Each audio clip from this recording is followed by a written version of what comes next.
É, então eu vou falar um pouco sobre a aplicação de certos conceitos do Olavo, né, em ciência política à política brasileira, né, a nossa história política, baseado numa pesquisa que eu tenho feito há muito tempo, que espero que eu possa colocar em livro, né, já estou fazendo isso, né, que tem um título provisório de o Prometeu Tropical, a história do movimento revolucionário no Brasil. Então eu vou resumir bem resumidamente aqui a ideia do livro, porque ele está projetado para ter mais ou menos umas 800 páginas, e eu não vou amolá-los aqui essa noite com essa história. E, bom, antes de entrar propriamente nesse assunto, né, do livro, não tem como eu não falar do Olavo, né? E toda vez que a gente começa a falar do Olavo como, né, o papel dele como filósofo, e vocês ouviram isso várias noites aqui, várias vezes hoje, isso aqui, né, vocês ouvem falar de Sócrates. Tá? Para mim, essa referência a Sócrates, sempre que se fala do Olavo, é óbvia, assim, é uma coisa que se impõe, né, pela própria natureza da biografia do Olavo. Né? Então eu vou falar um pouco de Sócrates aqui também, né, para seguir a turma. E pensando, né, naquilo que o Eric Feiglin coloca como a missão da ciência política.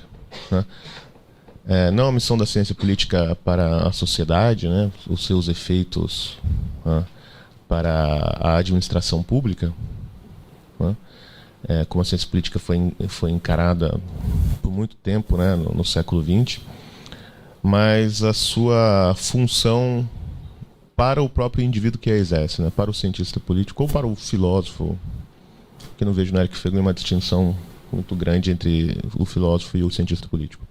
Né? Então, a ciência política aparece encarnada, né, de maneira mais ou menos mítica na figura de Sócrates durante o seu julgamento, né, que Platão eternizou naquele belo texto que chama a Apologia de Sócrates. A ciência política, então, ela desempenha, né, ela nasce com uma função de resistir à desordem.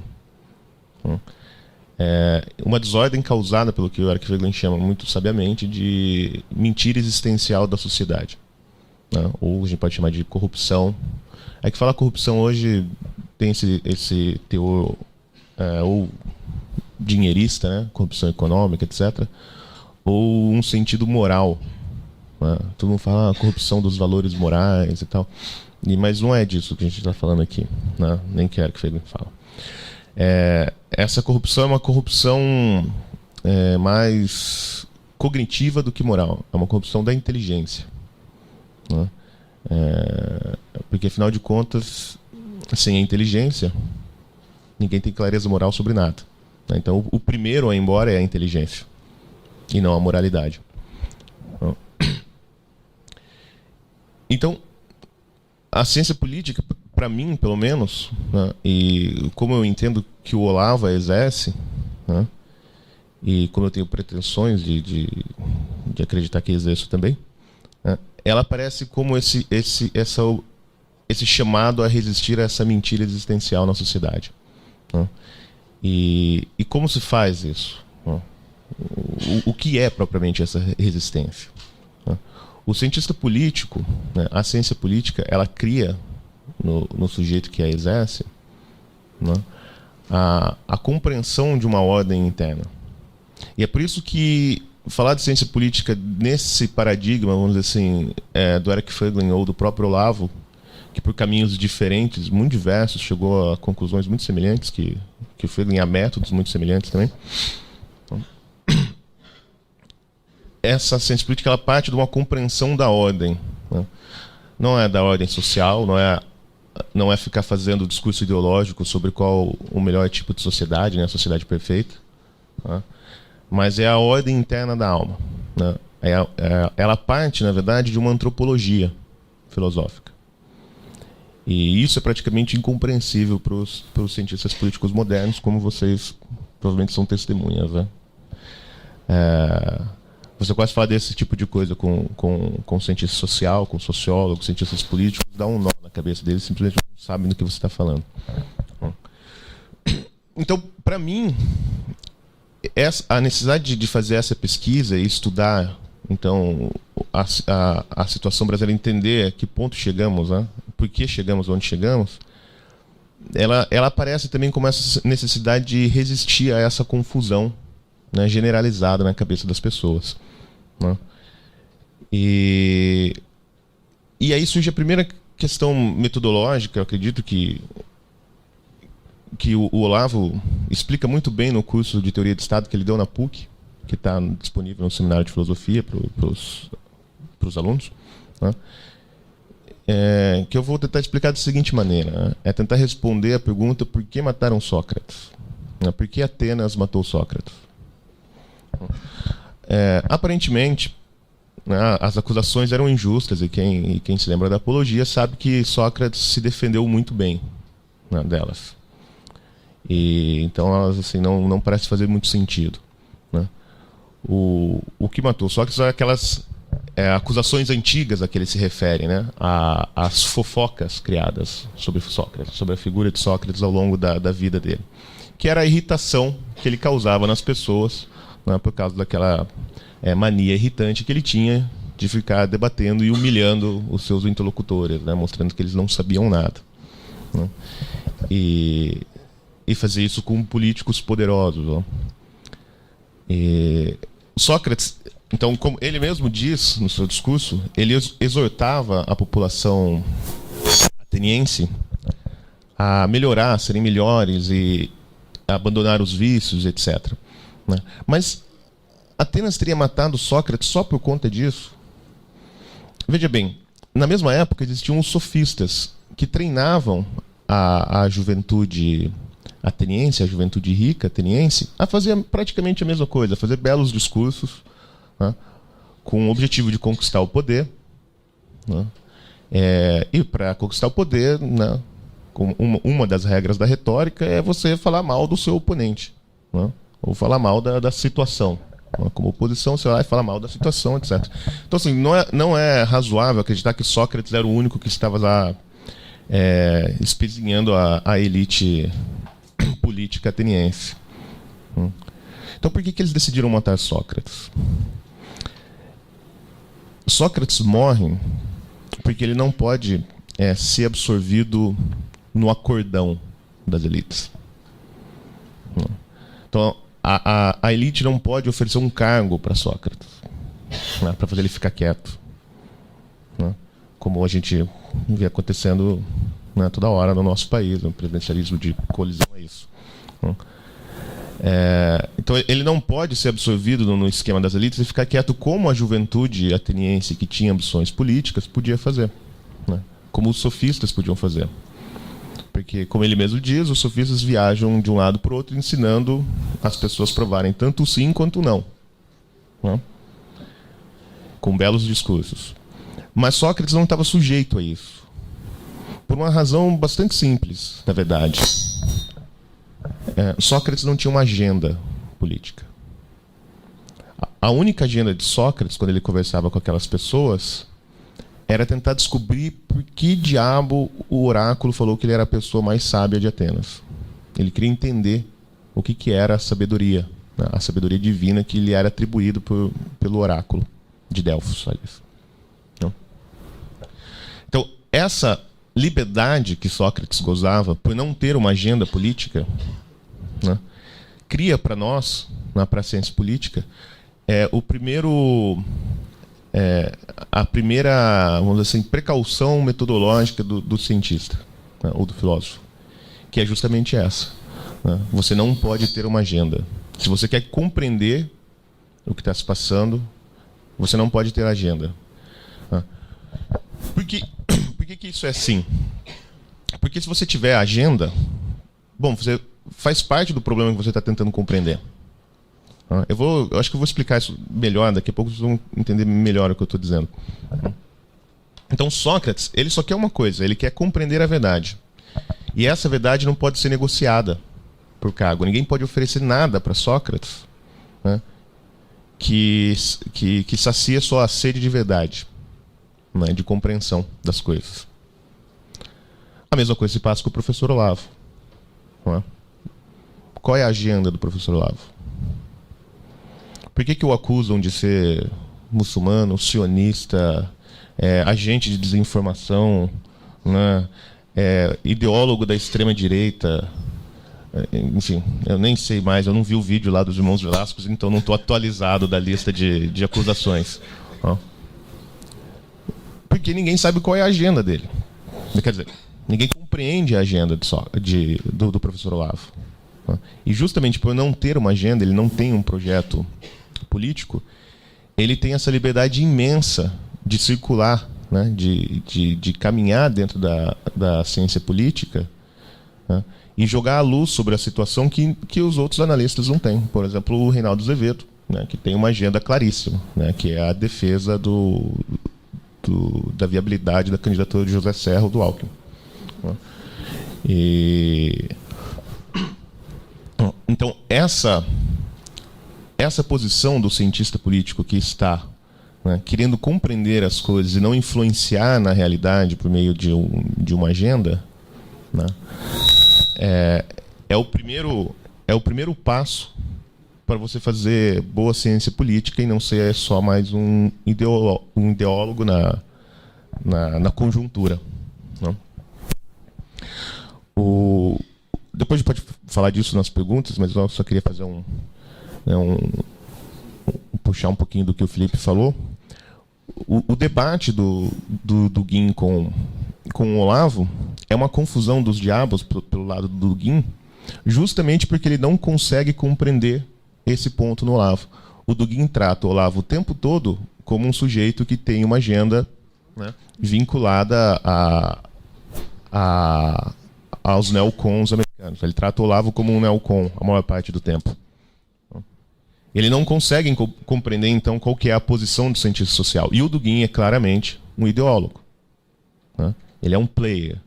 E o Olavo não é. Então, na verdade, o que a gente vê ali não é nenhum debate. Né? É um massacre, na verdade. Né?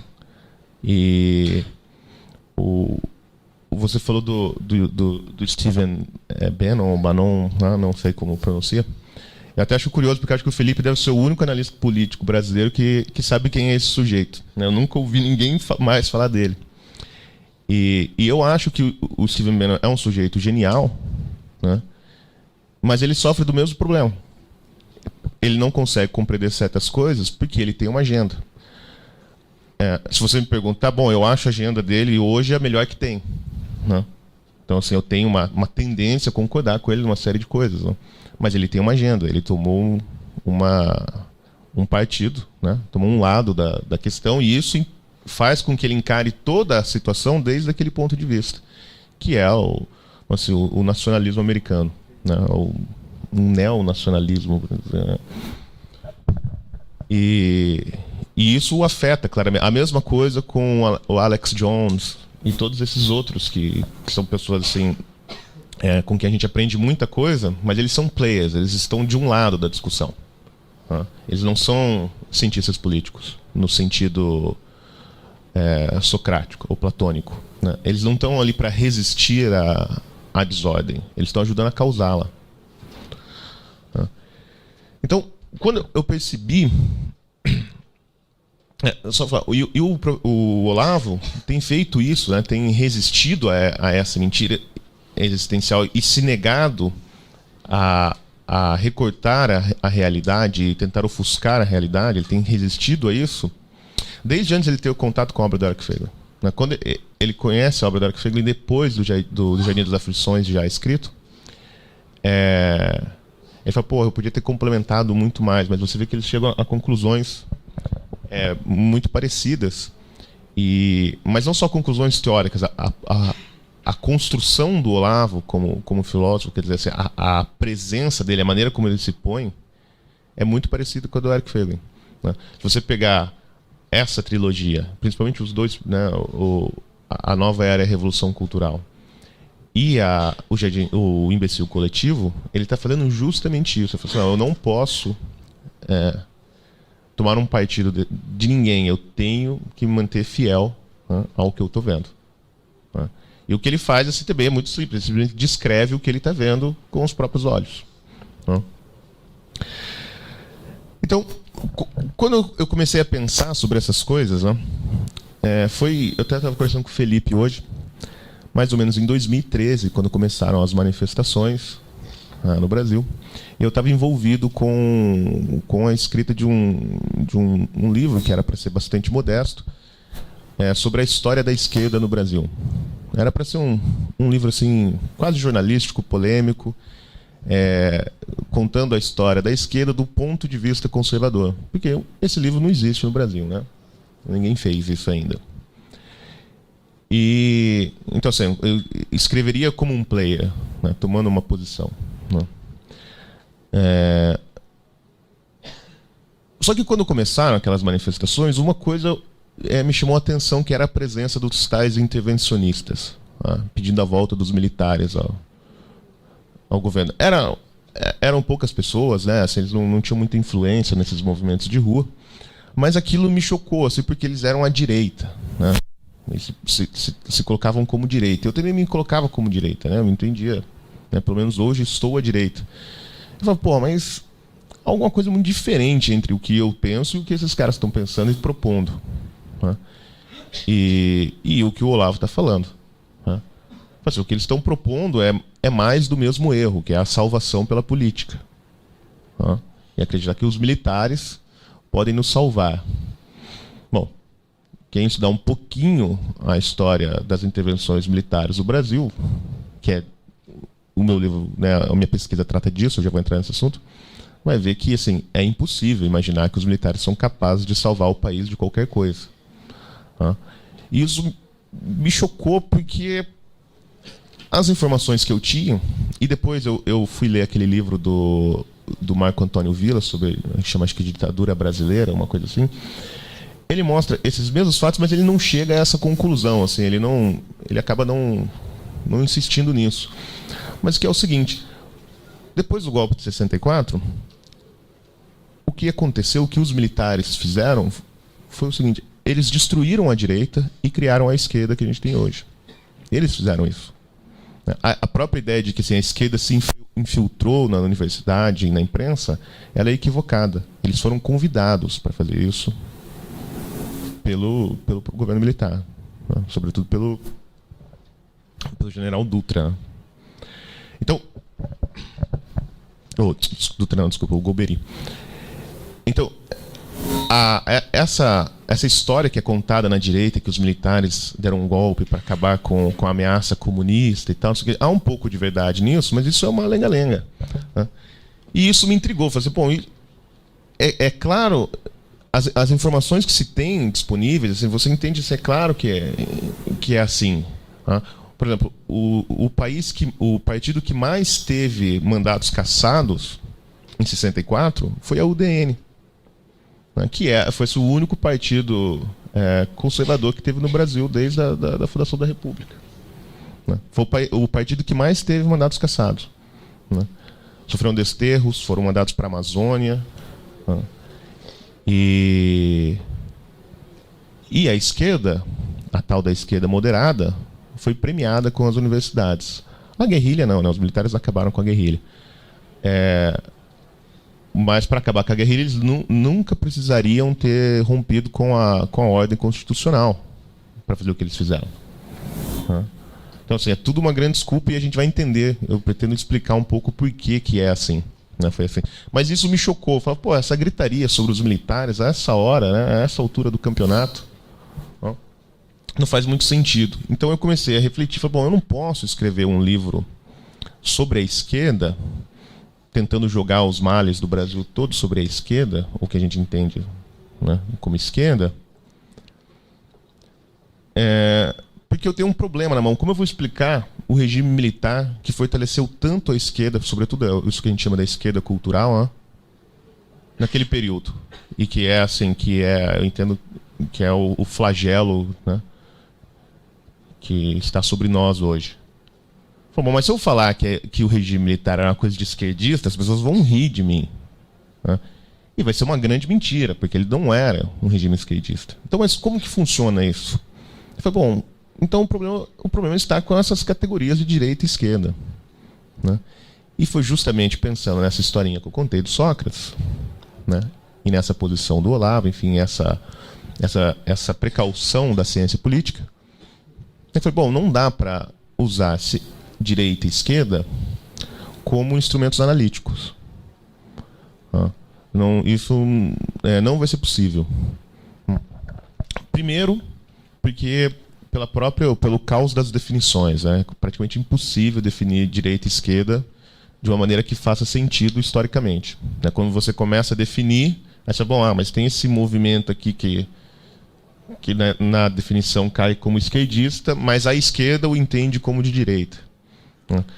Então, por exemplo, como que você vai definir os libertários dentro da direita? Se você começa a aplicar certas definições, em algumas delas os libertários vão aparecer muito mais próximos da esquerda. O próprio Rothbard, naquele livro em Direita e Esquerda, que a Vide publicou, não sei se tem aí, ele diz isso. Ele fala, os libertários estão muito mais próximos da tradição esquerdista do que da direita. E ele é um autor libertário. Né? Então, o problema da direita e esquerda não me servia, eu não podia usar isso como categoria de análise. Né?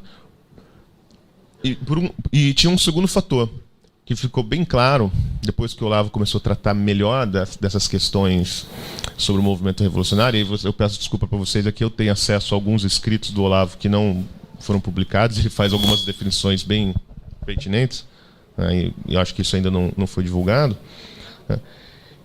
Que é o seguinte problema, assim, a esquerda define a si própria, ela define a si própria. E a esquerda tem uma existência substancial. Você sabe apontar o que é a esquerda. Ela existe em si, ela tem uma existência real. A direita não. A direita ela tem uma existência de segunda ordem. Ela existe à medida em que a esquerda a define. Os movimentos de direita não definem a si mesmos. Eles são nomeados pela esquerda de acordo com a situação. Por exemplo, nos anos 90, quem que era a direita? O PSDB. A gente não tinha outra direita. O PSDB era a direita. Eu mesmo acreditava nisso naquela época. E me sentia um direitista, um tucano. Então, essas categorias, o que elas fazem? Se você tentar contar a história baseado nelas, seja do ponto de vista da direita, seja do ponto de vista da esquerda, você está contribuindo para a confusão. Ou seja, você está contribuindo para aquela desordem. Né? Não para a desordem social, o caos, não é isso. Você está contribuindo para que as pessoas não vejam com clareza. Então, na verdade, você está fazendo o papel do ideólogo, que é o oposto do papel do cientista político e do filósofo. Então, eu não podia fazer isso. Eu não tinha como entrar nessa discussão partindo dessas categorias, falar assim, vou malhar a esquerda agora, contar a história da esquerda e tal, porque eu ia estar, vamos dizer, traindo essa vocação filosófica, né? Traindo o que né, como eu compreendo, como eu imagino que eu entendi do professor Olavo, né, a vocação da ciência política. Então eu falo, poxa vida, então onde eu vou buscar os elementos para entender isso que está acontecendo? Bom, a coisa me pareceu bastante óbvia. Depois de um tempo de pensar, falei, bom, no conceito de movimento revolucionário, que o Olavo está falando desde 2005, eu falei, por que eu não prestei atenção nisso antes? Porque eu sou burro, né? Bom, quando você olha para a definição de movimento revolucionário, que o Olavo dá, e eu já vou esclarecer aqui, você percebe então que a ideia de uma esquerda e de uma direita, eles não são conceitos científicos, você pode tratá-los de maneira cientificamente, ou seja, eles podem ser objetos de análise, né? Mas em si, eles não são um meio de compreender a realidade, mas eles são meios de manipular a realidade. E é disso que um cientista político ou um filósofo deve fugir, a qualquer custo. Bom, então, quando eu pensei, falei, bom, o movimento revolucionário explica, então eu consigo entender essa questão da relação entre os militares e a esquerda. Por quê? Na definição do Olavo, né, o movimento revolucionário... Estou mostrando a minha página errada. O movimento revolucionário, né, é aquele grupo, né, que pretende criar uma sociedade nova a partir da concentração do poder em suas próprias mãos. Resumindo o que é o movimento revolucionário, é isso. Então é um grupo de pessoas que pretende criar uma sociedade inteiramente nova a partir da concentração do poder em suas próprias mãos. Então as propostas revolucionárias são todas essas propostas de sociedade nova que só podem ser criadas a partir da concentração do poder na mão de algumas pessoas, que é são os próprios que estão fazendo a proposta, né? E outra característica do movimento revolucionário é que quem faz esse tipo de proposta, né, normalmente está tomado pela mentalidade revolucionária, que, como o Felipe explicou, né, se caracteriza por aquela série de inversões, né? A principal dela é a inversão do tempo, a confusão entre futuro e passado, né, que faz com que as ações políticas sejam justificadas, né, não necessariamente justificadas, mas orientadas por essa proposta utópica, pelos frutos de uma sociedade futura, e não pela experiência acumulada da humanidade, né? E junto com essa inversão, então, vem as outras inversões, a inversão moral, a inversão entre sujeito e objeto, né, que é, né, a consequência principal disso tudo. Assim, o sujeito, como ele vai criar essa sociedade perfeita, então ele já se sente justificado, né, ele já obtém hoje o mérito daquilo que ele está prometendo. Então, como no futuro a sociedade vai ser muito boa e eu que vou ajudar a criá-la, então eu já tenho os méritos disso e, portanto, esse mérito me autoriza, né, a fazer o que for necessário para poder criá-la. Então, estudando, né, conceitualmente esse conceito do Olavo, né, assim, de uma maneira um pouco abstrata, falei, bom, isso aqui explica bastante coisa da história brasileira. E eu fui ver, então, onde que surge o movimento revolucionário no Brasil? É um movimento comunista? Eu falei, bom, não é. Tem coisa que vem antes, né? E aí fui pesquisar, né, com isso na cabeça, e cheguei lá à conclusão de que elementos da mentalidade revolucionária já estão, né, em voga no Brasil desde a criação do Estado português, na verdade, que nasce como um Estado mais ou menos proto-revolucionário. É uma pena que o Bruno não está aqui hoje, que já teria bastante coisa para discutir sobre o Estado patrimonialista e mentalidade revolucionária e tal, né? Mas há vários elementos na cultura brasileira que já vem de Portugal, que começam a encabeçar a mentalidade revolucionária, mas para você ter um movimento revolucionário, né, que a gente possa identificar como um agente histórico, você precisa de alguns elementos. Não pode só ter esse grupo de pessoas, né, dispostas a criar uma sociedade futura na marra. Você tem que ter o discurso revolucionário. O discurso revolucionário é o conjunto dos símbolos e imagens e valores do qual o movimento revolucionário se utiliza para construir a sua propaganda. Então são as ideologias propriamente ditas, né? A expressão da mentalidade revolucionária na história concreta. Então, por exemplo, o marxismo, o positivismo, enfim, essas ideologias políticas de massa. Então esse é o discurso revolucionário. Então você precisa de um discurso revolucionário que agregue as pessoas, no qual as pessoas possam acreditar, né? Além disso, você precisa de uma estrutura, né, organizada, minimamente organizada. E essa estrutura, ela é muito parecida com a estrutura de um partido, né? Aliás, o Partido Comunista se monta assim, né? Você precisa, então, de pelo menos 4 elementos, que coincidentemente se parece um pouco com a teoria das caças, mas não foi daí que eu tirei, não. Que são, você precisa de intelectuais que criam os símbolos do discurso revolucionário, né? Você precisa de lideranças, que são as pessoas que vão assumir as funções na revolução, que vão dirigir a revolução propriamente dita, Você precisa dos quadros, né, que cuida da organização do movimento, a organização material do movimento do partido, e você precisa da militância. Então você precisa desses 4 estrados para você identificar. Aqui tem um movimento revolucionário plenamente funcionando. Antes você tinha elementos, né, difusos. E quando isso aparece na história brasileira é no golpe da República com o movimento militar, né, com as Forças Armadas, com o Exército. Né, não dá para falar em Forças Armadas porque era só o Exército, porque a Marinha era uma coisa muito aristocrática, ligada à monarquia e tal, um pouco arredio essa ideia militar. Por que surge dentro da escola militar, sobretudo da escola da Praia Vermelha? Porque a influência do positivismo de Augusto Conte foi muito grande dentro da escola militar, primeiro como estudos de matemática e engenharia, desde mais ou menos da metade do século XIX. Já vou terminar.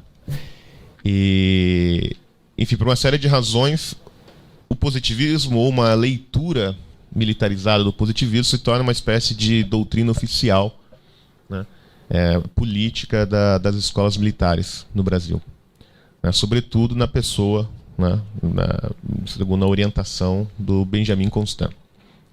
Então, quando é dado o golpe da República, você tem ali alguns líderes que não são líderes revolucionários, mas exercem o papel de líder revolucionário dentro da Revolução, que os conduz, como é o Marechal Deodoro, que não tinha nada de revolucionário. É possível traçar a mentalidade revolucionária do Marechal Deodoro, era um militar de carreira, né?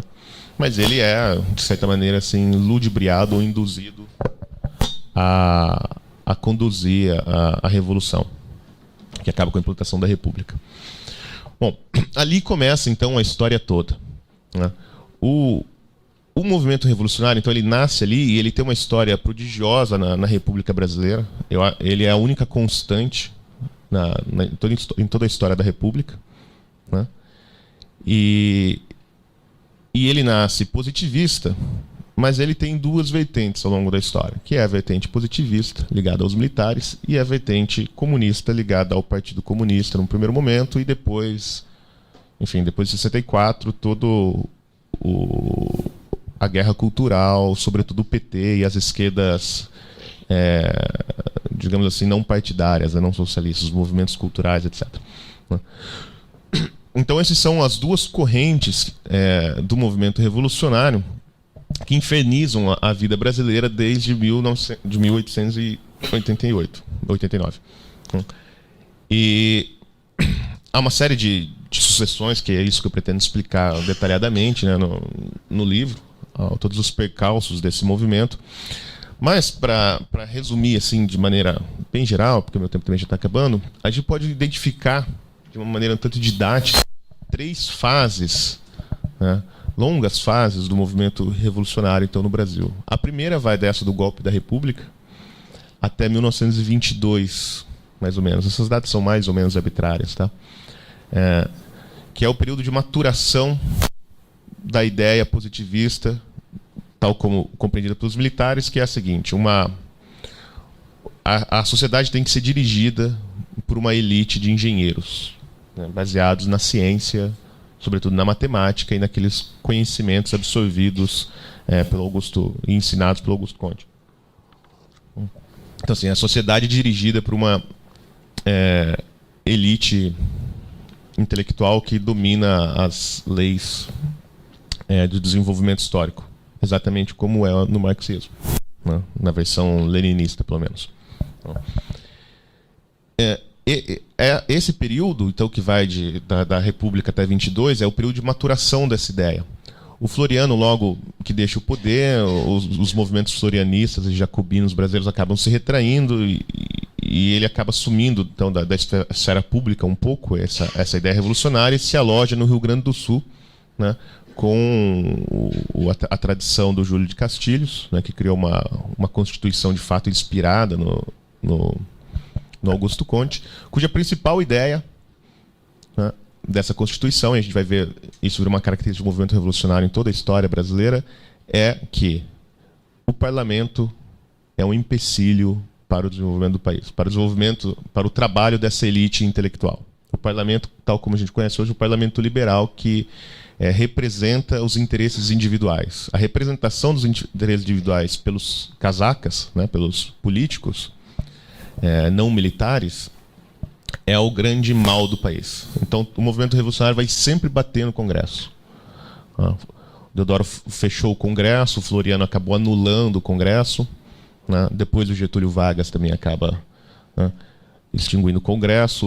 Os militares criam um Congresso que se sabe dizer amém, e o PT cria o mensalão, né, que é o jeito de destruir o Congresso também, de fazer o Congresso não atrapalhar as intenções do Poder Executivo forte. O segundo período, então, as ideias ficam se maturando ali. No Rio Grande do Sul, essa ideia onde é o celeiro dessa grande ideia, né, e que forma a cabeça do Getúlio Vargas.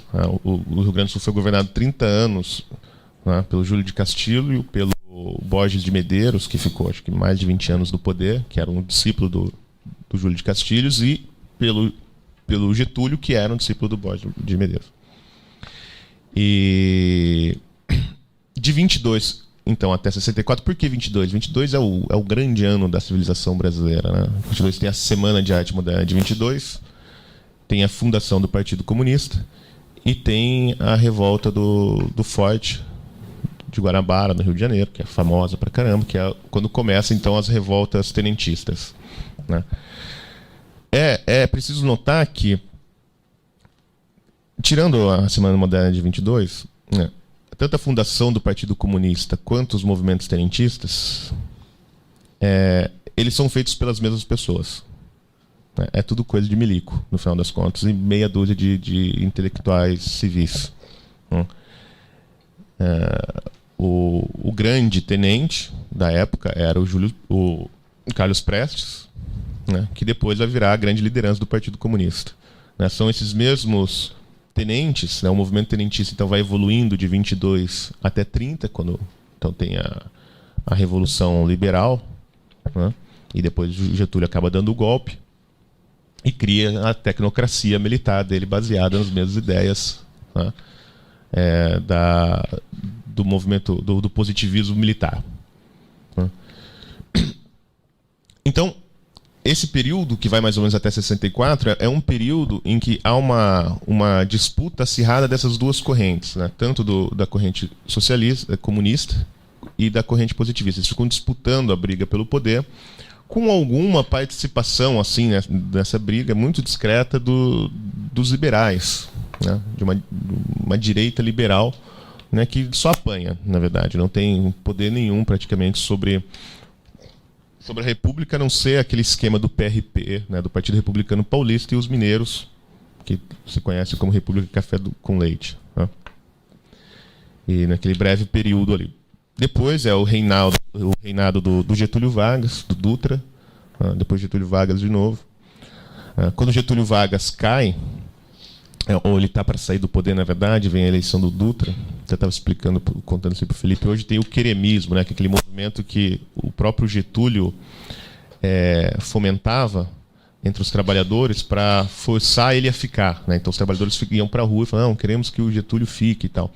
E quem apoiou esse movimento foi o Carlos Prestes, né, que alguns anos antes tinha sido preso pelo Getúlio, torturado, ficou 9 anos na cadeia, e a esposa dele foi morrer nos campos de concentração na Alemanha nazista, né? A história da Olga, que todo mundo deve ter ouvido falar já. Né? Então, assim, a esposa dele foi morta, a avó, a mãe da esposa, que teve que ficar procurando a criança, que ela foi mandada grávida, né, para o campo de concentração, teve que ficar procurando a criança por lá, até conseguir achar. E 10 anos depois, está lá o senhor Carlos Prestes fazendo aliança com o Getúlio Vargas. Né? Bom, então, isso é o movimento revolucionário. Eles se detestam, nessas correntes se detestam, mas eles se reconhecem, né, como parte de uma tradição. Eles se reconhecem como, bom, nós queremos no fundo a mesma coisa. Né? Esse período dura até mais ou menos 68, 70, que é, enfim, com a morte do Marighella, vamos dizer assim, né, que é a derrota final da guerrilha. Né? E a guerrilha do Araguaia, nem conta que lá militarmente é um fiasco. Né? Mas é mais ou menos com o fim dos movimentos guerrilheiros, né? Tanto no campo quanto na cidade. Então, por que eu imagino que esse período, que dá para entender a comunidade, que é quando o Partido Comunista fica disputando o poder com os militares, né? Como ali é o fim do Partido Comunista na sua linha militar também, né, nas armas, era o Partido Comunista do Brasil, né, mas era uma tendência, foi bolada dentro do Partido Comunista mesmo. Então começa esse terceiro período, que é o predomínio do comunismo cultural, né, ou da revolução cultural.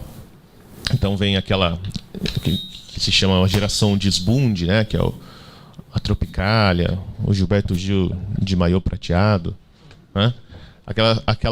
A contracultura toda, que não tinha nada a ver com política, aparentemente, né?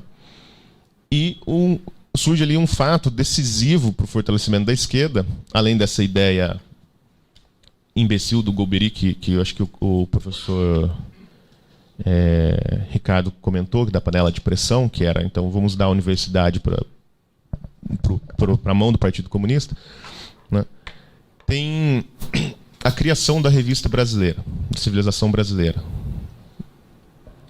Essa revista, era um instrumento de discussão do Partido Comunista, né? Não era um veículo oficial do partido, era a revista do N. da Silveira, que era um homem do Partido Comunista, e é a revista que abre, então, pela primeira vez, para um debate amplo de todas as tendências da esquerda, né? De todas as tendências comunistas socialistas. Então, cai a formalidade da Terceira Internacional, né? O marxismo-leninismo não é mais a doutrina oficial do partido. Então se começa o debate que vai, né, desde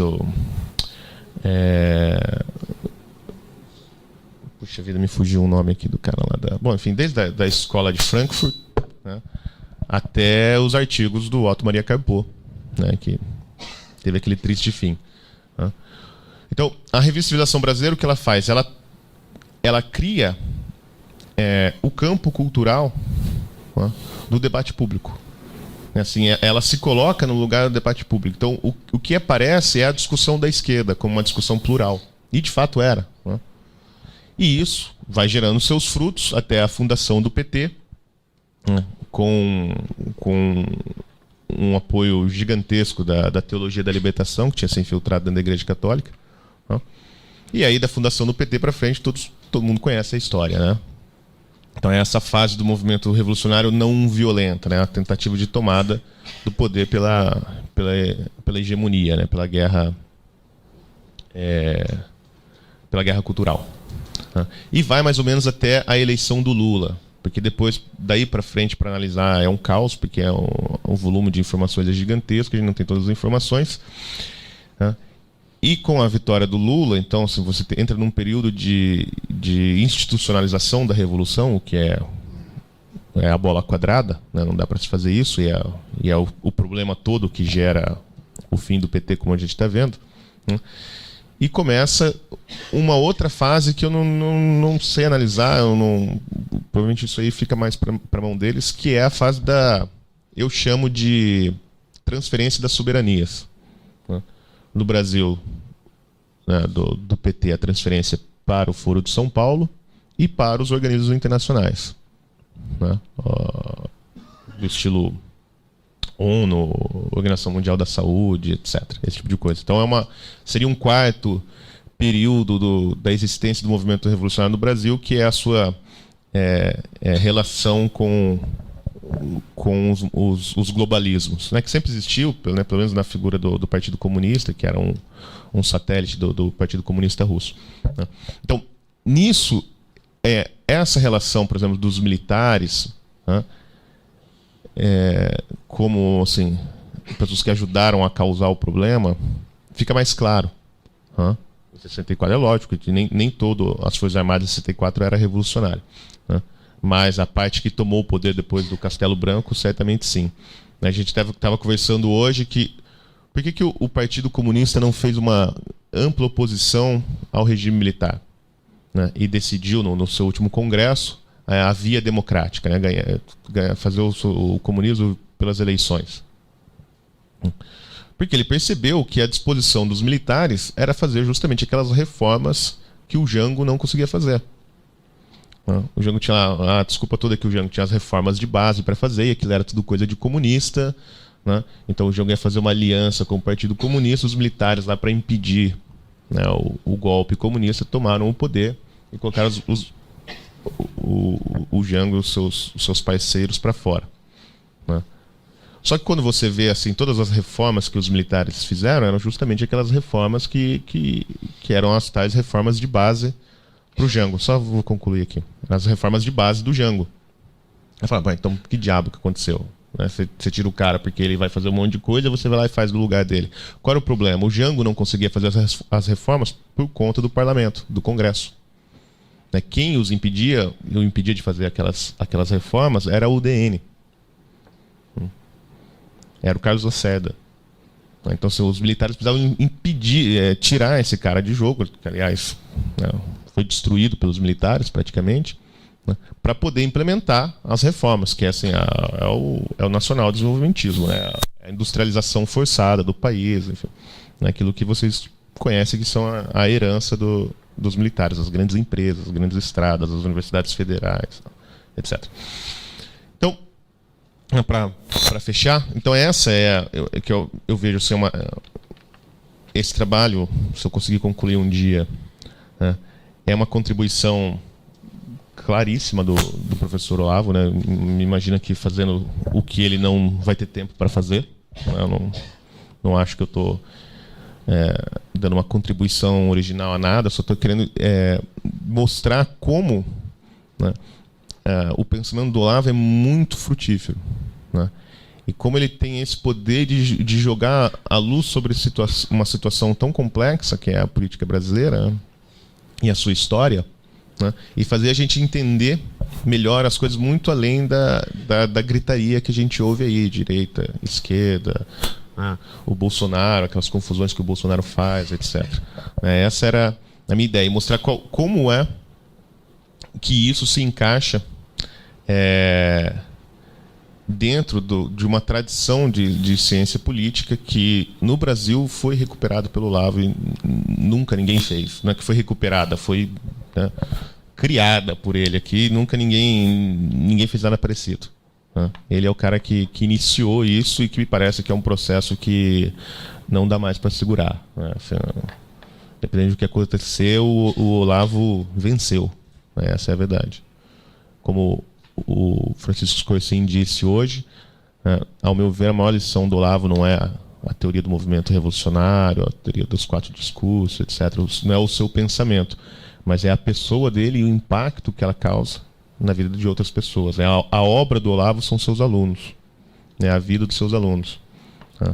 E isso só é possível mediante assim, a presença, né, e o convívio. Graças a Deus a gente tem internet, isso faz uma espécie de convívio com um filósofo de verdade, um filósofo real, e não um acadêmico que está lá de jaleco branco. Hoje eu sou filósofo, daí tira o jaleco e vai fazer outra coisa. Então é isso. Muito obrigado, desculpa extrapolar o tempo.